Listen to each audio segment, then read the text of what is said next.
به نام الله بخشاینده و مهربان.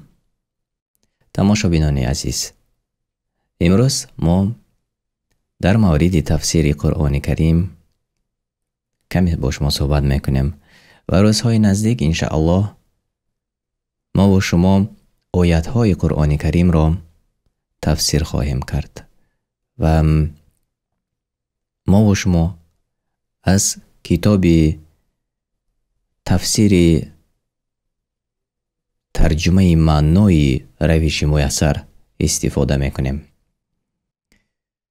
تفسیر قرآن یعنی بیان کردن معناهای آن است.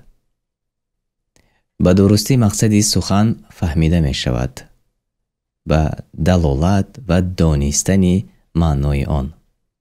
در این باره الله تعالی قاری قرآن را بر فهمیدن معناهای قرآن ترغیب می کند، چنان که در سوره صاد آیت 29 می فرماید: کتاب است پربرکت که آن را بر تو ای رسول نازل کردیم تا در آیاتهای آن بیندیشند و به راهنمایی آن عمل نمایند و خردمندان باید از آن پند بگیرند.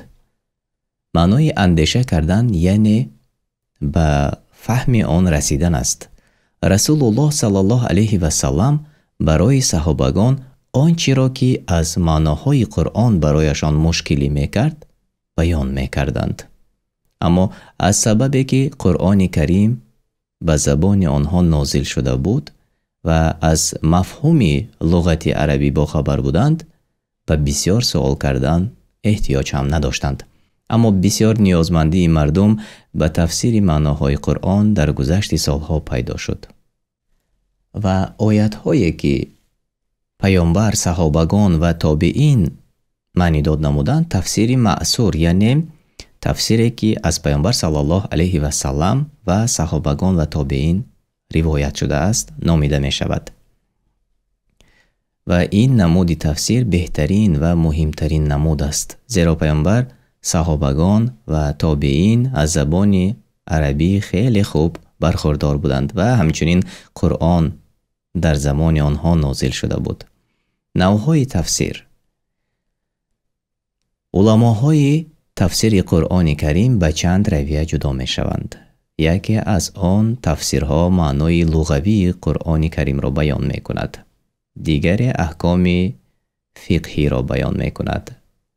نیز تفسیری است که جانب تاریخی یا عقلی یا سلوکی و مانند همینها در بر می گیرد.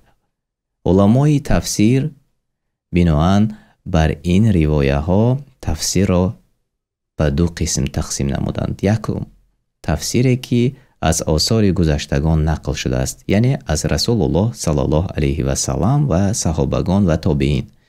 دوم تفسیری که بنای آن به رأی اجتهاد و بر اساس علم صحیح ثابت شده است. و دو بهترین راه‌های تفسیر و قاعده های آن. تفسیری که از آثار گذشتگان نقل شده است، یعنی از رسول الله صلی الله علیه و سلم و صحابگان و تابعین که آنها داناترین شخصان به تفسیر قرآن کریم هستند و هرگاه که مفسر می‌خواهد از آیات‌های قرآن کریم فهم زیاد حاصل کند ولی آن در تفسیر معصور وارد نشده است، پس بر تفسیر کننده لازم است قاعده های زیرین را رعایت نماید. یکم رعایت نمودن از روی تفسیر آثار گذشتگان و آنچه ثابت شده است در تفسیر آنها از بیان معنی های آیات ها و نآوردن آنچه را که خلاف تفسیر آنهاست. یعنی این آن تفسیر را میگویند که رسول الله صلی الله علیه و سلم، صحابگان و تابعین، یعنی از نقل آنها. دو تفسیر باید موافقت کند به آن معنی هایی که قرآن کریم آن را آورده است و سنت نبوی آن را واضح و روشن نموده است. پس به مفسر جایز نیست که تفسیر کند که خلاف آن معناها باشد، زیرا قرآن کریم خودش را تفسیر می کند و با یکدیگر ضدیت نمی کند. اما سنت نبوی آنچه را که در قرآن به طریق مجمل آمده است آن را بیان و روشن می نماید. سیوم، تفسیر کننده از قاعده لغت عربی با خبر باید باشد و داند که کدام لفظ به چی دلالت می کند و ترکیب جمله ها و استفاده بری آنها را بداند. زیرا قرآن کریم به زبان عربی نازل شده است و ضرور است که با روش قاعده هایش فهمیده شود.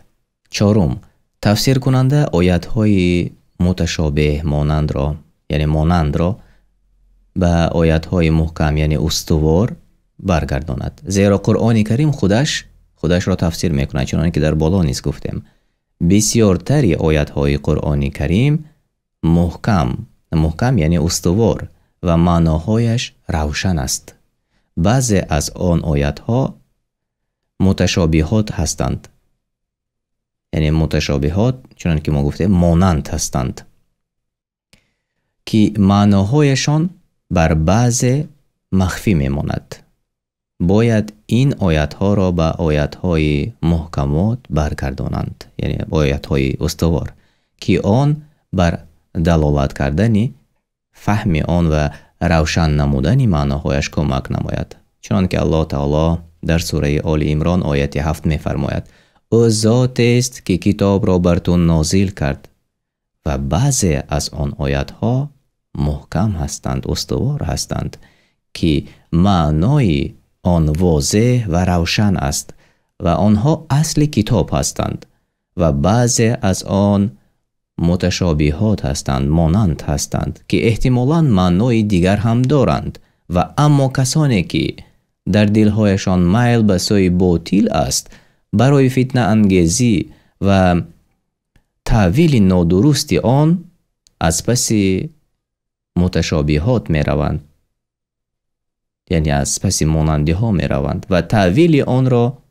جز الله کسی نمی داند و ثابت قدمان در علم می گویند با آن، یعنی با همه آیات های قرآن ایمان آوردیم، همه از جانب پروردگار ماست و جز خیرتمندان دیگر پند نمی پذیرند.